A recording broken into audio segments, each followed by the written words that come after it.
Supporting material की page number 78 पर refusal लिखे हुए हैं, फॉर्मल रिफ्यूजल, एक्सेप्टेंस रिफ्यूजल। ठीक है, दोनों चीज फॉर्मल रिप्लाईज हैं ये। जब भी हम रिप्लाई लिखेंगे तो उसमें सबसे पहले जो लिखने की चीज है, एक तो इन्विटेशन हमेशा, क्योंकि हमें ये शॉर्ट कंपोजिशन है, शॉर्ट कंपोजिशन है तो ये हमें बहुत ब्रीफ लिखना होता है, 50 वर्ड में ही लिखना होगा, इससे ज्यादा 50 वर्ड से ज्यादा हम नहीं लिख सकते। ठीक है, सबसे पहली बात हम इसमें क्या करेंगे, थर्ड पर्सन में लिखेंगे। फॉर्मल हमेशा जब भी फॉर्मल इन्विटेशन हो या फॉर्मल रिप्लाई हो, वो हमेशा थर्ड पर्सन में लिखना, उसमें आई का यूज कहीं नहीं होगा। उसमें मिस्टर एंड मिसेस शर्मा करके लिखा जाएगा, लेकिन नाम आई कहीं पे यूज नहीं होगा, उसमें आई यू का यूज नहीं होगा, हमेशा थर्ड पर्सन में लिखा जाएगा। सपोर्ट मटेरियल में ना आई का यूज हो रखा है बेटा, वो आई का यूज इनफॉर्मल में है, फॉर्मल में नहीं है। इनफॉर्मल में आप आई करके इनवाइट कर सकते हो, फॉर्मल में हम लोग आई नहीं यूज करेंगे, चाहे वो रिप्लाई लिख रहे हो चाहे हम इन्विटेशन लिख रहे हो। ठीक है, जिसमें जो फर्स्ट एग्जांपल मैं पढ़ रही हूँ, you are Mr Ajay Gupta of 7 Park Avenue Delhi, draft a reply of accepting an invitation to attend the house warming party hosted by your colleague. ठीक है, हाउस वार्मिंग पार्टी है जो तुम्हारे कलीग ने ऑर्गेनाइज किया, तो तुम्हें इनवाइट कर रहा है। ठीक है, तो क्या है, इसमें नाम मेंशन कर रखा है मिस्टर अजय करके। तो जो फर्स्ट इसमें लिखा है, हमने डेट डाली यहाँ पे, जो भी डेट हम मेंशन करनी होगी वो डेट मेंशन करेंगे, एड्रेस मेंशन करेंगे। एड्रेस इसमें हमें बताया है क्या है, 7 पार्क एवेन्यू। ठीक है, पार्क एवेन्यू दिल्ली, ये करके उसने अपना एड्रेस लिखा है, हम यहाँ पे एड्रेस मेंशन करेंगे। और फिर हम यहाँ से अपना एक्सेप्टेंस या रिफ्यूजल, पहले इन्होंने एक्सेप्टेंस दे रखा है, Mrs and Mr Ajay Gupta thank Mrs and Mr Satish Sharma. जिसने हमें इनवाइट किया था वो Mr and Mrs Satish Sharma है, उन्होंने हमें इनवाइट किया था। यहाँ पे क्वेश्चन में आपको नाम सिर्फ अपना दे रखा है, जो कि हम एक्सेप्ट कर रहा है, वो नहीं दे रखा जिसने कि इनवाइट किया था। तो हम अपनी मर्जी से कोई भी नाम लिख सकते हैं अगर क्वेश्चन में नहीं दे रखा।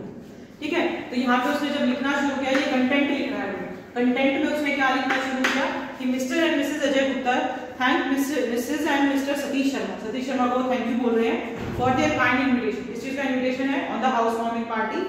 फिर उसने उन्होंने क्या, इसमें भी मेंशन करना पड़ेगा कि 17 जनवरी को है, ऑन 17 जनवरी 2019 एट 11 इनमें उसने मेंशन किया कि आपने हमें कब बुलाया है। ठीक है, which they are delighted to accept, ये एक लाइन इंपॉर्टेंट है जो उसने लिखी है ना, विच दे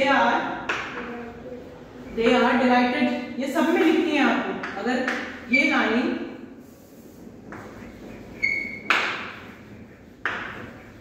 ये जो लाइन है which are they are delighted to accept, ये एक बहुत कॉमन सी लाइन है जो आप एक्सेप्टेंस वाले हर इन्विटेशन में लिख सकते हैं।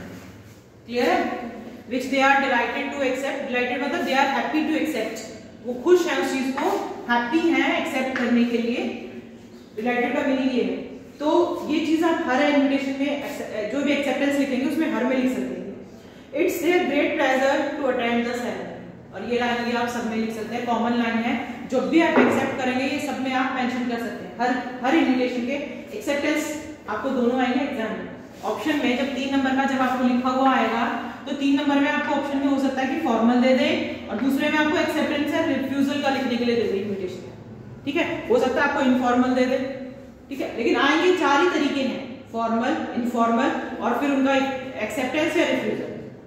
ठीक है, हमारे यहाँ ट्रेंड नहीं है कि हम किसी का, हमने शादी कार्ड आया हमको एक्सेप्टेंस देते कि हाँ हम शादी में आएंगे, लेकिन ये इंग्लिश लैंग्वेज जो है वो ब्रिटिशर्स की लैंग्वेज है। यूरोपियन कंट्रीज में ट्रेंड है कि अगर उनके पास कोई इन्विटेशन आता है तो वो बताते हैं उस बंदे को कि yes we are accepting it और we are refusing it. Refuse कर रहे हैं तो कोई कारण बताते हैं कि हम क्यों नहीं आ पाए, ताकि वो जो पर्सन है जो इनवाइट कर रहा है, जो पार्टी ऑर्गेनाइज कर रहा है, उसके पास कम से कम नंबर्स पता चल जाए उसे कि कितने मेंबर्स पार्टी में आने वाले। क्लियर है, देखो नेक्स्ट देखो रिफ्यूजल भी दे रखा है। इससे नेक्स्ट क्या है, अगर हम नहीं आ सकते तो हम कैसे करेंगे, ये जो रहेगा डेट एड्रेस ये तो वही रहेगा, कंटेंट चेंज हो जाएगा।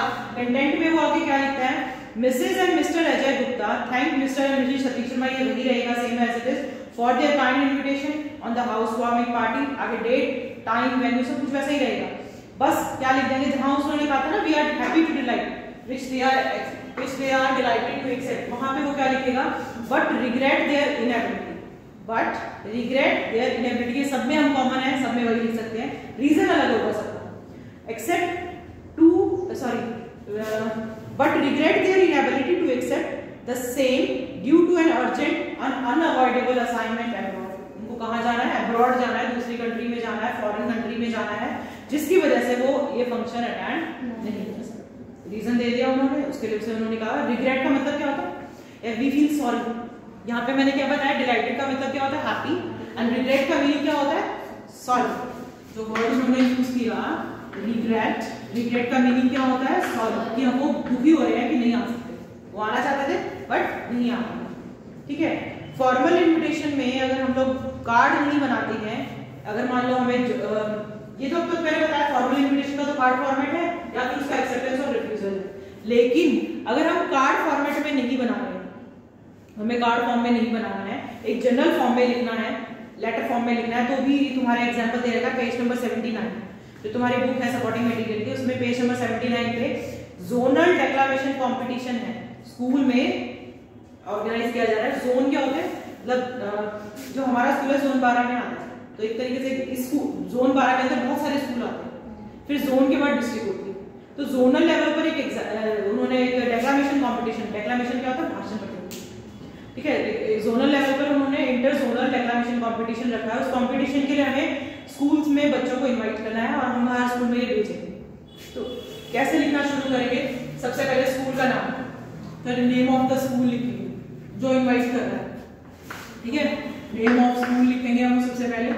जब ये मेंशन करेंगे, कार्ड फॉर्मेट में नहीं बनेगा लेकिन लिखा लेटर की तरह जाएगा, लेटर की तरह लिखा जाएगा, फॉर्मेट इसका अलग होगा, कार्ड फॉर्मेट में नहीं है, कार्ड की तरह नहीं छपेगा। ठीक है, उसमें हमने आगे मेंशन कर दिया दिल्ली, एड्रेस मेंशन करने की बजाय हम दिल्ली लिख देंगे, स्कूल का नाम लिख के फिर हमने दिल्ली लिख दिया। फिर हम इसमें डेट मेंशन करेंगे, डेट मेंशन करने के बाद हम लोग लेटर की तरह इसमें सब्जेक्ट मेंशन करेंगे। ये अलग से सब्जेक्ट मेंशन करना जरूरी है ताकि इनविटेशन की फॉर्म में कोई नेग्लेक्ट ना कर पाए। अगर हमने यहाँ सब्जेक्ट लिख दिया स्पेसिफिकली, अगर हम इसमें सब्जेक्ट लिखते हैं तो यहाँ पे क्या लिखेंगे, जोनल लेवल या फिर इंटर जोनल डेक्लामेशन कॉम्पिटिशन। ठीक है, यहां तक अगर हम मेंशन कर देते हैं कि invitation to preside over the inter declamation competition, कि आपको जैसे स्कूल में कॉम्पिटिशन होते हैं ना, मान लो हमारे स्कूल में कोई कॉम्पिटिशन रखा जा रहा है या हमारे स्कूल के बच्चे डिस्ट्रिक्ट लेवल पर, जोन लेवल पर जाते हैं, तो स्कूल में इनविटेशन आता है कि आपके बच्चे अगर कोई इंटरेस्टेड है तो वहां पे कंपटीशन के लिए आ सकते हैं। फिर हमें दूसरे स्कूल में जाना पड़ता है जहां वो कंपटीशन ऑर्गेनाइज किया जाता है, या फिर दूसरे स्कूल के बच्चे हमारे स्कूल में आते हैं जहां पे हमने यहाँ कोई कंपटीशन ऑर्गेनाइज किया। तो स्कूल्स डिवाइड कर दिया जाता है कि कहाँ पे कौन सा कंपटीशन करवाया जाता है। मैथ्स की क्विज हो सकती है, साइंस की क्विज हो सकती है, किसी और सब्जेक्ट की क्विज रख सकते हैं वहाँ पे। तो अगर इस तरीके क्विज कंपटीशन है तो यहाँ पे सब्जेक्ट चेंज हो जाएगा, सब्जेक्ट क्या हो जाएगा, जो भी होगा, इंटर स्कूल भी हो सकता है, इंटर डिस्ट्रिक्ट भी हो सकता है, इंटर जोनल भी हो सकता है, inter zonal quiz competition of maths. ठीक है, तो ये मेंशन सब्जेक्ट यहाँ पे लिखना जरूरी है ताकि कार्ड के इन्विटेशन पे, कार्ड फॉर्मेट में नहीं है लेकिन फॉर्म इन्विटेशन से पता चल जाए दूर से ही ये इसके बारे में बुलाया गया। फिर आगे सर करके मेंशन करते हैं, रिग्रेट की बजाय यहाँ पे क्या लिखेंगे, सर। यहाँ पे सर करके फिर आगे कंटेंट पूरा का पूरा कंटेंट, फिर यहाँ पे फिर कंटेंट लिखा जाएगा। कुछ लेटर फॉर्म में हो जाता है ये। ठीक है, लेटर में जब लिखेंगे तो सॉरी लेटर में जब इन्विटेशन में जब लिखेंगे, the English literary and cultural society of our school is organising the English declaration competition. कोई भी टीचर बच्चों को हैंडओवर नहीं करेगा duster. The English Literary and Cultural Society of our school is organizing an English declamation competition on the topic communication skills are very important in modern world. उन्होंने क्या लिखा कि जो स्कूल की इंग्लिश कल्चरल लिटरेरी सोसाइटी है, जो literary and cultural society है, they are organizing a English declamation competition and English declamation competition on the topic communication skills are very important in modern world. Topic बता दिया, date बता दिया आगे, on January 2020 9:30 AM in the school auditorium. फिर आगे last की line जो बहुत इंपॉर्टेंट से लिखी, kindly consent to preside over in the above set programme. ऊपर जो लिखा गया है उस अबव सेट प्रोग्राम में कृपया करके आने का कष्ट करें। ठीक है, kindly consent to preside over in the above set programme, your sincerely Neha. ठीक है, जैसे हम लोग लेटर में नीचे लिखते हैं ना, योर सिंसियरली, योर फेथफुली, उसमें यहाँ भी लिखना पड़ेगा। ठीक है, कुछ लेटर फॉर्म में ही हो जाता है क्योंकि हम ऊपर नाम, स्कूल का नाम लिख रहे हैं, डेट लिख रहे हैं, सब्जेक्ट लिख रहे हैं, सर, फिर कंटेंट, और लास्ट में हम क्या लिख रहे हैं, योर फेथफुली, योर सिंसियरली आगे लिख रहे हैं।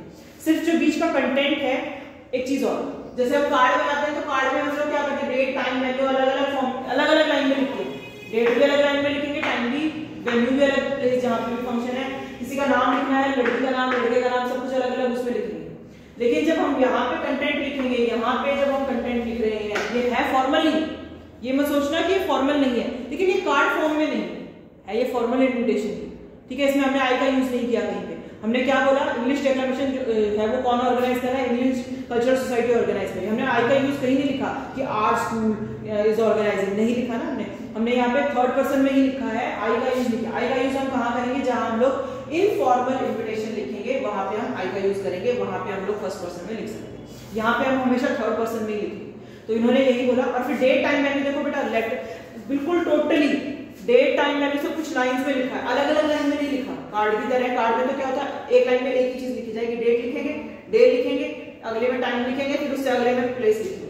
लेकिन यहाँ पे क्या है, उसने सब कुछ लाइंस में ही कन्वर्ट कर दिया, एक कंटेंट लेटर फॉर्म में लिख दिया है। ये फॉर्मल, क्योंकि इसमें हमने थर्ड पर्सन का यूज नहीं किया है और ये स्कूल लेवल पर ऑर्गेनाइज किया जाता है, ठीक है। जब हम इनफॉर्मल लिखेंगे तो फॉर्मल रिफ्यूजल इसका फिर से दे रखा है। अब हम बात करते हैं इनफॉर्मल की। अगर हम इनफॉर्मल इन्विटेशन लिख रहे हैं तो हम कैसे लिखेंगे,